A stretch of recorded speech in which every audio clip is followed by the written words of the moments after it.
দ্বিতীয় সংখ্যক মিচিং দীৰ্ঘিকাভাঙৰ উদ্যোগত চম্পং বাংকেৰ উদ্যোগত আমি অনুষ্ঠিত কৰিছোঁ। এইটো হ'ল সাংস্কৃতিক প্ৰতিযোগিতা। অসমীয়াত যদি আমি ক'বলৈ যাওঁ, মিচিঙত আমি দীৰ্ঘ বিৰ্কা মঞ্চুনাম বুলি কওঁ। এই কাৰ্যসূচীটো আমাৰ দীৰ্ঘিকাভাঙৰ উদ্যোগত আৰু আমাৰ 6 জাতীয় সংগঠনৰ তথা চম্পংবাসী ৰাইজৰ সহযোগত অনুষ্ঠিত কৰা হৈছে। এই কাৰ্যসূচী আমি দুদিনীয়াকৈ লৈছোঁ। এই দুদিনীয়া কাৰ্যসূচীত আমাৰ মিচিং সমাজৰ মেট মৰা যিটো সংস্কৃতি ভঁৰাল, এই ভঁৰালৰ পৰা আমি মাত্ৰ কেইটামান এই ভঁৰালৰ কিছু অংশহে আমি ইয়াত উপস্থাপন কৰিবলৈ সক্ষম হ'ম।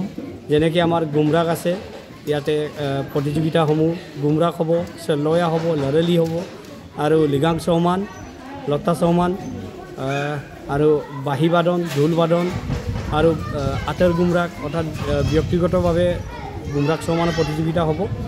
আমাৰ মিচিঙৰ যিমানখিনি সাংস্কৃতিক প্ৰতিযোগিতা আছে প্ৰায়খিনি আমি দিবলৈ চেষ্টা কৰিছোঁ। লগতে আমাৰ আইসকলৰ বাবে আছে আমাৰ এই সূতা কটা, তাকৰিৰে সূতা কটা প্ৰতিযোগিতাও আছে। লগতে আমাৰ ধনুকাৰ মৰা প্ৰতিযোগিতা আছে। এই গোটেইখিনি আমি 2টা দিনত অনুষ্ঠিত কৰাৰ পৰিকল্পনা লৈছোঁ। ইয়াতে আমাৰ মিচিং বানেকাভাঙৰ সাধাৰণ সম্পাদক ৰাজু মাধৱ ডাঙৰীয়া আহিব, আৰু জোনাই জিলা সমিতিৰ মিচিং দীৰ্ঘিকাভাঙৰ প্ৰদীপ এখেত আহিব। এওঁলোকক আমি আমন্ত্ৰণ জনাইছোঁ। লগতে আমাৰ এই অঞ্চলৰ পৰা অসমৰ বিভিন্ন জিলাই বা ভাৰতৰ বিভিন্ন জিলাত বিভিন্ন ঠাইত কৰ্মৰত অৱস্থাত থকা আমাৰ কৰ্মচাৰীসকল আহিব। তেওঁলোকক আমি ৰাইজৰ আগত চিনাকি কৰাই দিম।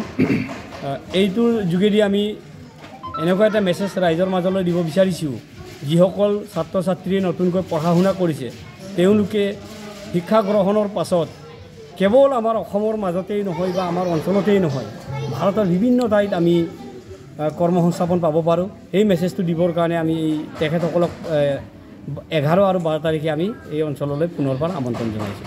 আমাৰ আগতেই মই কৈছোঁ, আমাৰ যিটো সংস্কৃতিৰ ভঁৰাল, চহকী এটা ভঁৰাল আছে আমাৰ মিচিঙৰ, তাৰে কিছু অংশ, গোটেইখিনিতো আমি উপস্থাপন কৰিব নোৱাৰিম, কিছু অংশৰ কিছুমান বস্তু আমি পাহৰি গৈছোঁ।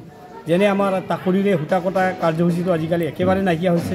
এইখিনি আমি পুনৰ ৰাইজৰ মাজত উপস্থাপন কৰিবলৈ প্ৰয়াস কৰিম। লগতে আমাৰ ধনুকাৰ মৰা এই আগৰ যিবিলাক স্থানীয় খেল আছিলে সেইবোৰ আমাৰ লাহে লাহে হেৰাই গৈছে। লগতে আমাৰ আজিৰ প্ৰজন্মই ঢোল বজাবলৈ বা নাচিবলৈ লাজ কৰে, সেই বস্তুটো আমি ইয়াতে দেখুৱাব লাগিব। আমাৰ এটা জাতীয় নৃত্য আছে, গুমৰাং নৃত্য আছে বা লিগাং নৃত্য আছে, সেই বস্তুখিনি আমি উপস্থাপন কৰাৰ প্ৰয়াস কৰিম। এই কাৰ্যসূচীতে শেষৰ দিনা আমাৰ জ্ঞানধৰ পেগু আৰু কোমলদৈ পেগুৰ সোঁৱৰণত সাংস্কৃতিক সন্ধিয়া হ'ব।